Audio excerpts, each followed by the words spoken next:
So thank you very much, Lisa. As Lisa's just said, we're all here to save lives, and saving lives is awesome. And that's why we're all in this audience, and that's why we're in Glasgow and Aberdeen and everywhere else listening into this today. But we want to change the direction a little bit here, and we want to talk about two things that are important to acknowledge in this whole life-saving business. And that's that sometimes, perhaps we shouldn't try and save some lives, and other times when we try to save them, it doesn't always go as expected. And when Gareth asked me to do the title-ish talk to this, the first thing I said to him was, why shit? Is it always shit? Is it always shit that people die? Or sometimes is that the right thing? Shouldn't some people be allowed to die peacefully and naturally without us trying to interfere in something that's not going to work? Because you hear this coming from us all the time. They all die anyway, don't they? No, they don't. We want to save more people. But sometimes that's wrong. And recently I was talking to a paramedic and we were chatting about this end-of-life care. And his exact words were, that's bollocks. Everyone deserves their 20 minutes. So what I want to try and talk about now is actually, I don't think they always do deserve it. Sometimes they deserve better than that. And how could we miss probably the most prolific death of this recent times, Muhammad Ali? And for anyone who hasn't heard of Jeremy Samuel Faust, you've probably heard him.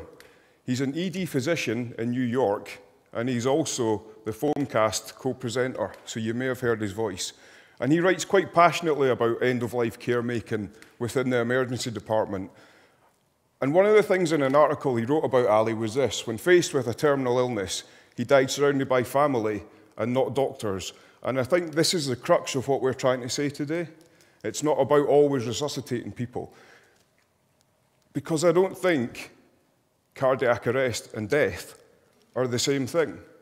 Cardiac arrest, particularly the ones in the sort of top right-hand corner as you look at it, it's a sudden event. Hopefully that collapse that they have is witnessed. Their heart suddenly stops pumping, and hopefully someone does bystander CPR on them, and hopefully they're in a shockable rhythm, and a defib gets there quickly.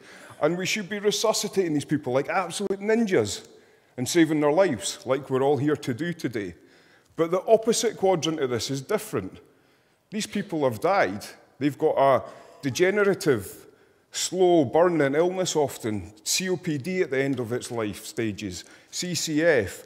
They've maybe got MS or motor neuron disease or something like this, and it's not a sudden event. But what is common is their body has been systematically closing itself down over a period of time. And for them, their heart doesn't stop first. It stops last. And we can't restart that heart. And maybe we shouldn't be trying to restart in this heart. Because for them, CPR isn't a treatment. It's a degrading, violent, unpleasant experience that can cause or potentially cause pain in their otherwise what could have been dignified death. And that's something we want to try and avoid doing. But it's difficult. It's difficult for a few reasons. And sometimes it's difficult because we make it difficult. I'm not saying adrenaline is an enemy in the treatment of cardiac arrest. I'm saying it's sometimes an enemy in the treatment of these patients when it's not appropriate to be treating them. Because the issue with adrenaline for these patients is we all stand around and go, high five, we got ROSC. Maybe not. Maybe not high fives on this occasion. I think you've all been in these conversations, and now actually what you say is, shit, we got ROSC. Well, I to you aren't going to take them. Oh, well, we better crash them in because they're alive now. So what will we do? And the patient has a flail chest segment, or they've got other rib injuries, and they may have a pneumothorax, and they're distressed, and it's painful, and they may not be fully conscious, but we can tell they're distressed. So sometimes we need to be thinking about this and try and prevent these things from happening as often as they do. But it's not easy. So what do the guidelines tell us? So guidelines tell us one thing, and that's there's a presumption to resuscitate. What does that mean? What it means is where you don't know of an advance directive, you should attempt resuscitation on the person. And I think that's important to remember that. You don't want to be making these decisions before you start resuscitating people. It's important to begin resuscitation and begin it as you would with any resuscitation attempt and then try and gather the information. Because you may gather information and go, it is appropriate to continue. And if you haven't been resuscitating hard from the start, That's not great. However, all these guidelines have useful statements in them to help us stop inappropriate resuscitation attempts. So let's look at some of those guidelines, one that a massive chunk of this room are familiar with. The first thing I'd like to say about 2016 is there's a new section in the front, awesome section about end-of-life care. End-of-life care is not about filling in a DNA CPR form and doing nothing. End-of-life care is aggressive. We give aggressive pain relief to these patients to keep them comfortable. We give them oxygen therapy for comfort measures. We give them secretion control. We turn them regularly to stop them getting pressure sores. And there's some great advice for people within this section. But this book, like all the other guidance about this, always has a really important statement. And it says, there is a presumption to resuscitate this patient. However, in the event that a patient has a terminal illness and they are expected to die, for whom CPR is not appropriate, you do not have to attempt resuscitation as a registered healthcare professional. You cannot resuscitate that person if you're clear that that person is dying. And all these forms of guidance tell us that. But it's really difficult because communication's the key. And I think, to be blunt, we've not always done it brilliantly, and we sometimes struggle to do that. So people are trying to help. The guideline writers in the UK are currently working on this document, the RESPECT document, and it's an attempt to move away from this concept that it's all about DNA CPR at the end of their life, and it's to move toward this natural end-of-life care planning as a whole gambit of treatments or not treatments, depending on what is appropriate. So it's about revisiting constantly with that person who has got a chronic illness and finding out where they're at with their illness, what's happening, what should we continue to do for you, and what we shouldn't. But the conversations are really difficult, and they're made difficult for a number of reasons. Partly, we make it difficult for ourselves. We don't always communicate what we're trying to say as effectively as we could to these patients and their relatives. It's made difficult by the expectations of people, because media put difficult headlines into newspapers, which gives patients and their relatives the wrong concept of what happens in cardiac arrest and what those outcomes are. And unfortunately, when all that comes together and we get it wrong, we sometimes end up with horrible headlines like this. Unfortunately, that's ideally what that headline should have said. It doesn't quite have the same ring to it as the one previously, but that's what we're trying to achieve for these patients. Because no, they don't all die anyway, but I would argue that some of them should be allowed to die naturally and peacefully, and by communicating things effectively, we can improve that. And what about the other group? What about the group who we do try and resuscitate, but unfortunately the outcome isn't successful? What do we do with them? There's a little extra group within this where, and this is mainly for the out-of-hospital cardiac arrest providers. In hospital, we're incredibly lucky. We have a team of people resuscitating someone, doctors and nurses who can act together with the medical staff who can reach end-of-life care decisions and decide to terminate resuscitation. That's much more difficult in the pre-hospital arena. And unfortunately, the patient who you've decided actually looks clearly dead, despite your best efforts, you're unable often to terminate resuscitation. So there is a small group of patients where new ideas and new technology may, in the future, help us be able to terminate resuscitation attempts. Things like the use of end-tidal CO2 and its potential to help with prognostication. Things like the use of echo to look for cardiac standstill. But actually, better communication links between the hospital and pre-hospital so we can have professional-to-professional conversations to again prevent that patient from being sent into hospital under pre-alert in an undignified way that actually isn't necessary or in their benefit a lot of the time. So thinking about a little toolkit of how we're managing cardiac arrest, and not just that patient who's in front of us being resuscitated, but everyone else. The first thing I want to talk quickly about is relatives witnessing resuscitation. And I want you to look at that document, and I want you to look in the middle of it, and I want you to look at the date, October 1996. This document is so old now, It's archived on the Resuscitation Council website. But if you look at this document, the guidance it gave you all those years ago hasn't changed the guidance we give now. But unfortunately, we don't always do this brilliantly. And actually, there's a lot of advantages to relatives witnessing resuscitation. They can see a team of professionals working incredibly hard to try and save their loved one. And by witnessing it, and by witnessing what you're doing for it, they realize at this point the person may still be alive. They may be able to hear them, so they can talk to their relative, and they can touch their relative, and they can feel they're still warm. And actually, it can help their grieving process by witnessing it. But it's really difficult, and it's really challenging. And some of the pitfalls of that are that can interfere or hinder the resuscitation attempt. So again, in a resus room, it's easy. We get people, a senior nurse, a doctor, someone to stand with that relative and speak to them the whole time, so that if they start to become distressed by what they're witnessing, it can be explained to them how they're doing. That's more challenging in the pre-hospital environment because there's less people resuscitating that person. But communication with this relative is really important if they are witnessing events. It's easy to fall into the trap when you're making clinical decisions that you involve them with it. Okay? Do you think we should stop resuscitation? They remember that question, and they remember agreeing with you, and that suddenly hampers their grieving process because it's their fault. Okay? Perhaps you should be saying, we are going to stop resuscitation. We have done everything we can. Would you like to come and say goodbye before we stop? That's a powerful tool for that person's grieving process. But we understand, there's lots we don't understand about relatives and bystanders in this situation. And we're doing work just now to try and understand it better. This project that RRG are running is about finding out what the barriers are to making people start or not start resuscitation. But there will be other information that comes out of this about their feelings about seeing resuscitation as well. And maybe that'll help us shape more standard guidance and protocols when we're dealing with relatives who are witnessing cardiac arrest. And what about breaking bad news? One of the most complex things we have to do as healthcare professionals is break bad news to people. Tell people their loved ones have died. And it's not an easy conversation.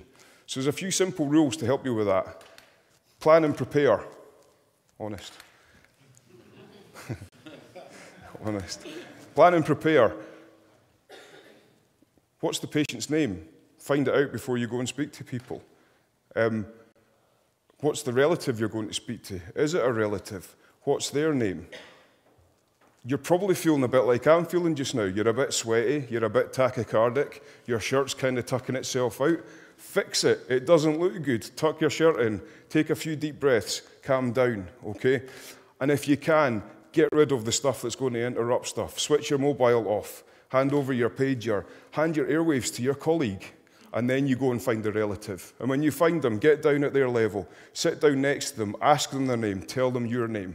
But ultimately, there's only one thing they want to know right now. So use simple language. If the person's died, they need to know the person's died. And as early as possible, you need to introduce that word into your conversation. There's no point saying things like, they've passed on, they've gone somewhere else. They don't understand that, okay? They need to know that this person has died. You need to say it early. And be prepared. Grief reactions can be extreme, so always be ready for them, okay? Be prepared for silence. Silence is them digesting the information you're giving them, so don't interrupt it, okay? And be prepared to be truthful. They will ask you questions that you don't know the answer to. Don't lie. Tell them that you're sorry and you don't know the answer, okay? People don't often remember the words, though, and I think this is an important statement. A little bit of empathy and a lot of compassion go a long way in this difficult conversation for these loved ones that you're talking to.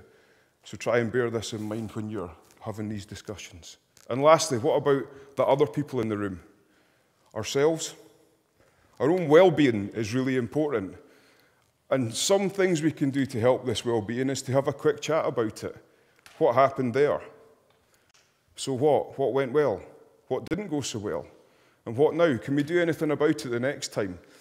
Did we not talk to each other as well as we could, perhaps? Did we forget something? But did we do this well? But maybe more importantly is the debrief culture we talk about. Don't be too proud. It's absolutely fine to say, I'm feeling a bit rubbish just now. That was horrible. And it's not that bad to be upset. We sometimes aren't very good at looking after ourselves, but when we know there's a problem, we're very good at looking after each other. So say when you're not happy. Okay? So I want to leave you with Muhammad Ali. I'm a resuscitationist. I resuscitate people, and saving lives is pretty cool.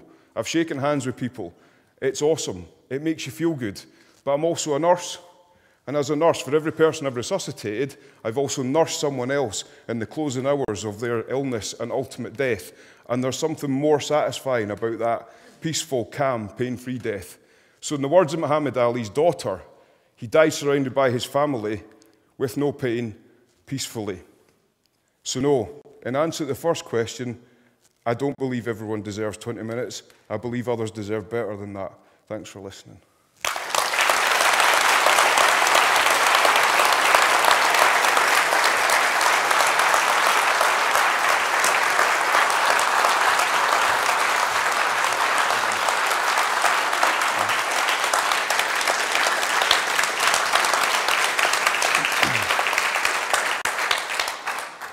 Shorty, thank you very much for very wise words on what is a very difficult topic.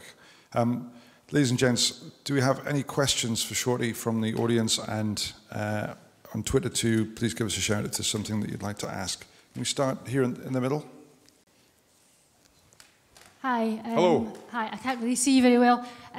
My name's Lynn Reid. I'm the Head of Education Programmes with Chest, Heart and Stroke Scotland. Hi, Lynn. We've just got money to do out-of-hospital cardiac arrest e-modules. One module for professionals and one module for survivors and their significant others. I would like you to be involved in that module if you have the time, or if you can suggest someone else. Thank you. And I'm going to tell you a kind of personal story now, Okay. which I don't think I've ever actually told to anyone, so I might as well tell everybody at the one time. Thank you. My father had a cardiac arrest at home. My mother's in her 80s, very frail, and the paramedics obviously knew right away what was going on. I think he was still alive when they got there, but just. And they said, do you have a family? Can you call them? They took him into the ambulance, and she stood at the front door while they were obviously trying to resuscitate him, because she got to the hospital with my sister before the ambulance. And as she said, when they came with a nurse, she knew it was bad. Then she saw him. I didn't see him for 4 days because they're in Dunfermline, and by the time he was in the morgue, and the doctor hadn't signed the forms and all sorts of things. She never saw the paramedics again, and they did what they had to do. They had no choice. Mm-hmm.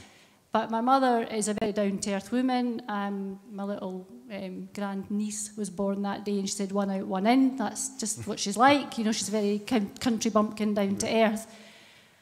But the paramedics, if she had had the choice, she'd have said, leave him, because she said the man was done. He had lots of health problems, and he was getting not able to do anything that he wanted to do. And if she'd had the choice, she would have said, no, don't. He wouldn't want it. But, of course, they couldn't, because there was nothing saying that they could.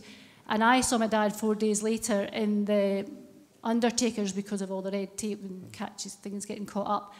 But the positive thing is they put a smile on his face, and he was a miserable old bugger. So when I saw him, he looked 20 years younger and happy, which I hadn't seen for a long, long time because of his health problems. But it was very difficult for me, and I hear really what you're saying. And we're going to be having focus groups. We've had some already, but we'll be having more with survivors and significant others and people who, you know, relatives of people who haven't survived. And I think we should have someone like you on that group. So if you can't do it, can you tell us someone who can? Come and find me and we will speak. Yeah. Thank you for sharing that. Thank you very much. Thank you.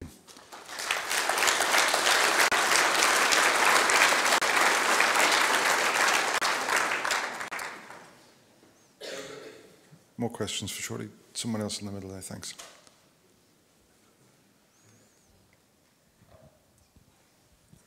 Hi, Mark, Shorty. Hi, Mark. Hiya. You talked about debrief cultures, and something I've thought about for a long time is all these professional staff have mechanisms in place to help debrief and deal with traumatic events. With such a push on bystander CPR, what do we do in the future to engage these people who have been involved in a very traumatic event for themselves? I think that's one of the questions that we hope to be able to answer as we understand the attitudes from people more and more about bystander CPR. So through some of the work we're doing with people's attitude towards it, but more importantly, digging deeper with some of the work we're doing round about it with structured interviews, following them attempting resuscitation events. We need to understand better what effect that has on these individuals, and then from that we need to try and devise a plan to better look after them, because they've now become our patient as well. So that work's ongoing, and at this moment we don't understand that as well as we could, but we all know it has a profound effect on people. So that work is ongoing, and from that work I hope we develop something much better to support these people in the future, in the near future. Great, thank you. Apologies, I'm just squinting to see any more hands up. From here, guys, I can't tell whether you even male or female, so apologies if I They can't know tell you. if we are either, to be honest. Jim Ward, definitely male. Thanks, Stephen. Excellent and thought-provoking presentation. In terms of the sort of guidance and operating procedures that frontline staff need to enable them to do the right things that you're articulating, could you say something about how well developed that is in your view? So I think it's developing. I think this is one of the advantages, potential advantages of the further push of a second tier response, and we're seeing these end-of-life decision protocols changing subtly in other areas as we have more and more second tier and senior response to being able to terminate resuscitation, not just when it's asystole, but when it's potentially a PEA arrest where clearly the patient has died though. So I think to answer it from locally, I think there's the potential there to develop further work. At the moment that work hasn't been developed. I think the exciting thing for us locally is we are able to live stream what's going on maybe, and that would help push forward this prof-to-prof discussion in a much more structured and helpful way for these patients as well. Thanks.